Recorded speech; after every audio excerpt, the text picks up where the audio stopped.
Imagine walking into two different rooms. One is painted a soft pastel blue with sunlight streaming through a large window, bouncing off sheer curtains that sway slightly in the breeze. A few green plants line the window ledge. The other room is dimly lit with harsh fluorescent bulbs flickering in the corner. The walls are dull grey, cluttered with boxes stacked in disarray. You don't have to think very hard to notice how each space makes you feel. The first feels calm, open, and inviting. The second feels oppressive, stressful, and even a little depressing. This isn't just a matter of taste or style. The way our environment looks and feels, the colours on the walls, the quality of light, the arrangement of furniture, even the amount of open space, has a measurable impact on our moods, our stress levels, and even our mental health. The relationship between environment and mental health is an emerging field of study known as environmental psychology and neuroaesthetics. Scientists have discovered that our brains are constantly responding to the sensory information around us, often below the level of conscious awareness. When we enter a room, our eyes take in colours, shapes, shadows, and brightness. Our ears catch echoes or muffled sounds. Our skin senses temperature and texture. All of these inputs send signals to the brain regions involved in emotion and stress regulation. This is why a thoughtfully designed space can soothe anxiety, boost focus, and lift mood, while a poorly designed space can trigger restlessness, fatigue, or even sadness. Colour is one of the most powerful of these elements. Throughout history, humans have used colour to communicate mood, identity, and meaning. Ancient Egyptians used blue to represent the divine and eternal. Monks in Buddhist traditions wear saffron robes symbolizing wisdom and humility. Modern marketers use red to grab attention and green to signal freshness or eco-friendliness. But beyond symbolism, colours have psychological and even physiological effects. Studies have shown that certain colours can raise or lower blood pressure, influence appetite, and alter perception of temperature. Warm colours like reds, oranges, and yellows tend to evoke energy, warmth, and excitement. They stimulate the nervous system and can feel cozy and intimate in small amounts. However, too much red or orange in a space can also feel overwhelming or even agitating. Cool colours like blues, greens, and purples tend to evoke calmness, relaxation, and serenity. Blue is often associated with tranquility and is sometimes used in hospitals and bedrooms to create a peaceful environment. Green, the colour of nature, has been shown in studies to reduce stress and promote a sense of balance and harmony. Neutral colours like beige, grey, and white can serve as calming backdrops, but can also feel sterile or bland if overused. Lighting is another crucial factor. Humans evolved under natural sunlight, which changes in colour temperature and intensity throughout the day. Morning light is cool and blue-tinted, stimulating wakefulness by suppressing melatonin. Evening light is warmer and softer, signalling the body to wind down. When we spend most of our time indoors under artificial lighting that doesn't mimic this natural cycle, it can disrupt our circadian rhythms, sleep patterns, and mood. Exposure to bright, cool light during the day helps keep us alert and improves mood, while exposure to warm, dim light in the evening supports relaxation and sleep quality.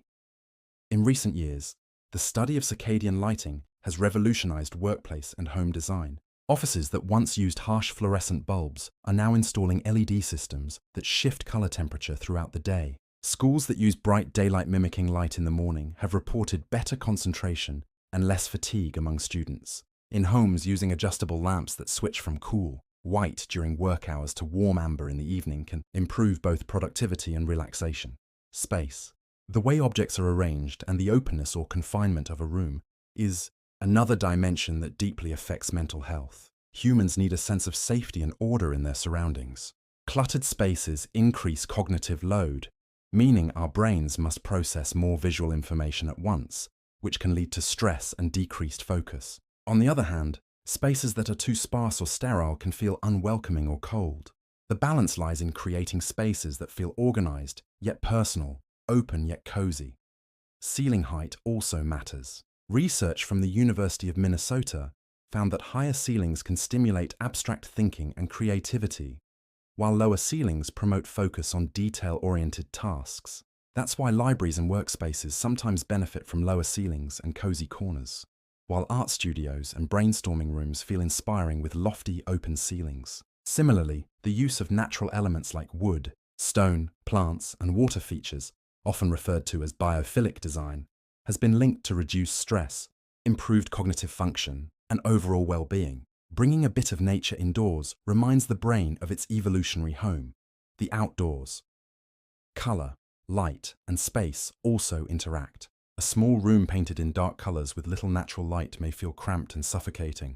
That same small room painted in a soft pastel with good lighting can feel open and cheerful. A large room with white walls and bright overhead lights might feel sterile until you add warm-toned lamps, textured rugs, and plants to create visual warmth. Understanding these interactions is key to transforming any environment into a supportive, mood-enhancing space. The psychology of color also taps into cultural and personal associations. For example, in some Western cultures, white is associated with purity and simplicity, while in some Eastern traditions, it's linked to mourning. A person's personal experiences can also shape their reaction to colors. Someone who grew up in a sunny yellow house might find yellow cheerful and nostalgic, while another might find it overwhelming or irritating. This is why designing for mental health often involves both universal principles and personalization. Lighting design also needs to consider glare, shadows, and contrast. A room with bright overhead lighting but dark corners can create visual discomfort and strain. Layered lighting, a combination of ambient, task, and accent lighting, helps reduce harsh contrasts and creates a more harmonious visual field. For example, adding a soft bedside lamp in addition to an overhead light allows you to adjust the mood and reduce eye strain in the evening. In workplaces, natural light has been linked to increased productivity, better sleep quality among employees, and lower rates of depression. Large windows, skylights, or even well-placed mirrors to reflect daylight can make a significant difference. For those without access to natural light, full-spectrum bulbs that mimic daylight can be beneficial. In bedrooms, blackout curtains or dimmable lamps can help maintain a dark environment conducive to restful sleep. Color temperature plays a critical role as well. Light measured in Kelvin ranges from warm, lower Kelvin numbers around 2700 K, producing a yellow-orange glow, to cool, higher Kelvin numbers around 5000 K, 6500 K, producing bluish-white light. Warmer tones are relaxing and good for evening use, while cooler tones promote alertness and are suitable for daytime tasks. Adjusting these temperatures based on the time of day can help regulate your internal body clock. When it comes to mental health design hacks, one practical approach is to think about the purpose of each space and design it accordingly. Bedrooms should promote rest and calm, soft, cool, or neutral colors, dimmable, warm lighting, minimal clutter, and cozy textures. Workspaces benefit from cooler colors like light blues or greens for focus, ample natural or daylight mimicking light, organized layouts, and perhaps higher ceilings or vertical shelving to create a sense of openness. Living rooms can balance warmth and sociability with a mix of natural materials, layered lighting, and a few accent colors that uplift mood. Another useful strategy is to incorporate intentional focal points in each room. A focal point can be a piece of art, a striking piece of furniture, or even a view out of a window. Focal points give the eyes somewhere to rest, reducing visual clutter and creating a sense of order. Similarly, incorporating zones, a reading nook with a warm lamp, a bright workspace near a window, a soft corner for relaxation, allows a single room to meet different psychological needs. A lesser-known but powerful influence on mood is spatial flow, how easily you can move through a room or between rooms. Spaces with clear pathways and unobstructed movement feel more comfortable and less stressful. Spaces that are cramped or blocked by furniture can create subconscious tension, as our brains prefer environments where we can navigate and exit easily, a remnant of our evolutionary need for safety. Sound also interacts with design.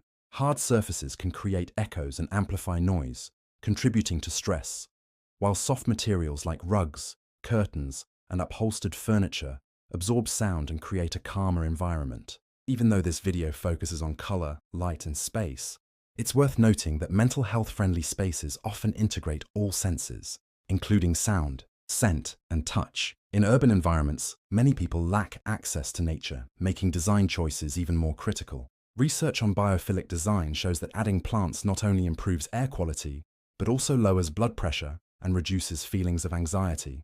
Even images of nature, landscape paintings or photographs, have been shown to have a calming effect on the mind.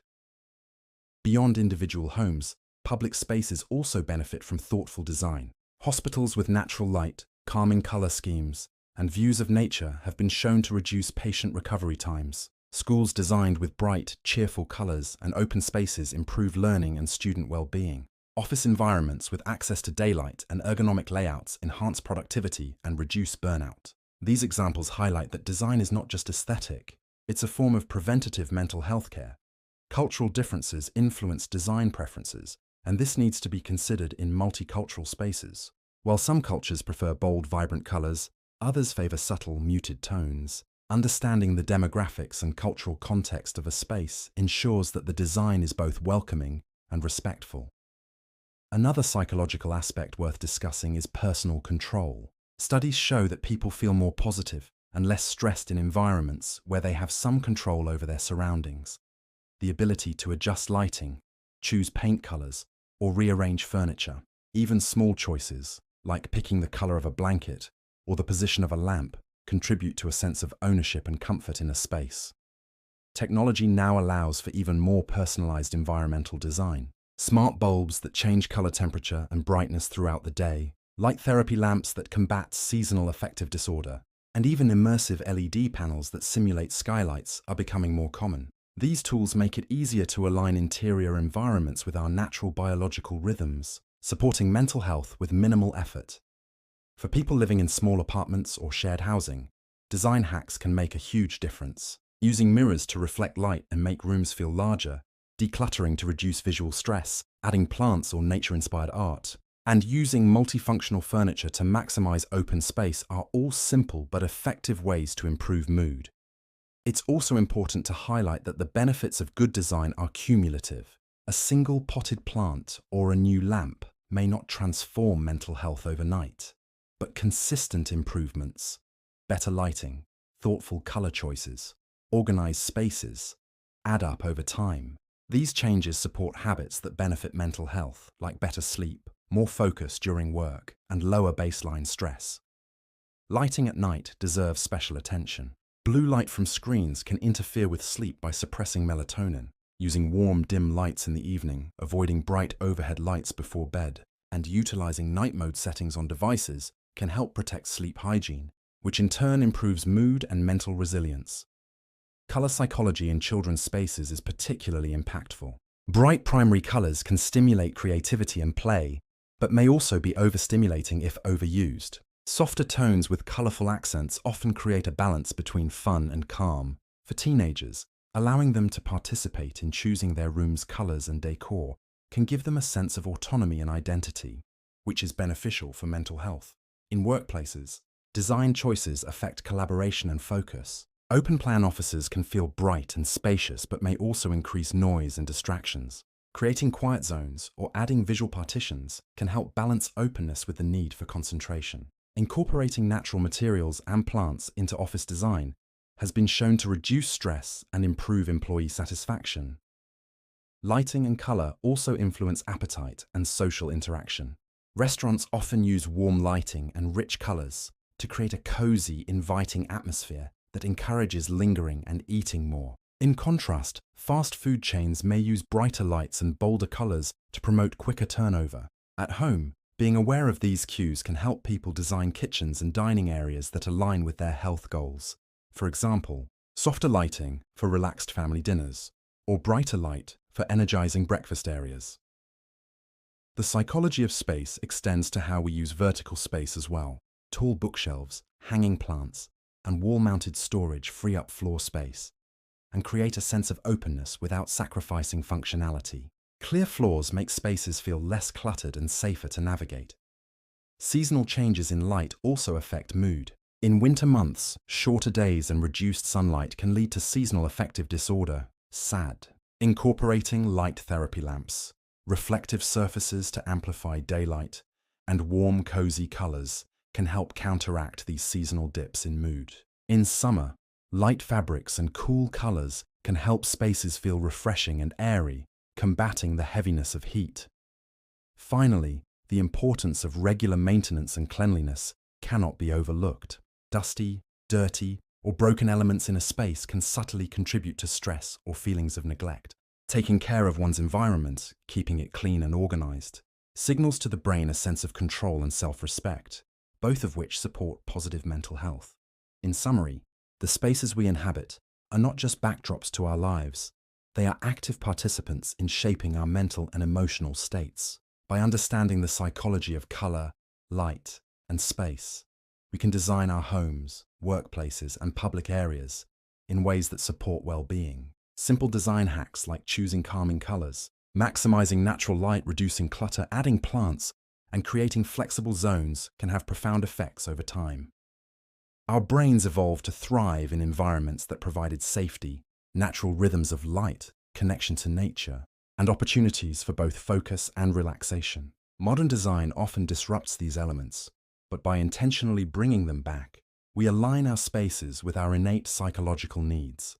This knowledge empowers us to see design not just as decoration, but as a tool for mental wellness. Every choice, the color of a wall, the placement of a chair, the brightness of a lamp, can become a small but meaningful step toward creating spaces that uplift rather than drain us. In doing so, we honor both the art of design and the science of human psychology, crafting environments that help us feel more at home in our minds as well as in our surroundings.